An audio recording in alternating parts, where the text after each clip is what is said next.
Hasret bile aşktan sayıldı. Sarıl bana, yalnız değilsin. Nikahımız kalpte kıyıldı. Bu yüreğin sahibi sensin. Vurgunum, düşkünlüğüm, melekler seni bana yazmış. Sevdanım, göz bebeğim, kader seni alnıma yazmış. Son sözüm, yeminlerim, melekler seni bana yazmış. Ben sende müebbetim, kader seni alnıma yazmış. Melekler seni bana yazmış.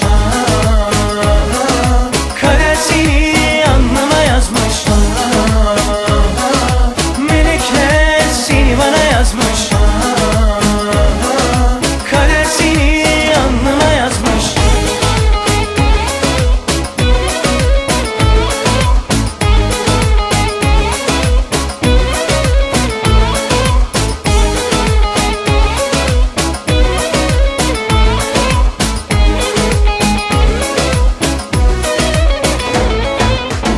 Adım adım düştüm bu aşka, beni yoldan döndüremezsin. Işık yüzlüm bu defa başka, bu ateşi söndüremezsin. Hasret bile aşktan sayıldı. Sarıl bana, yalnız değilsin.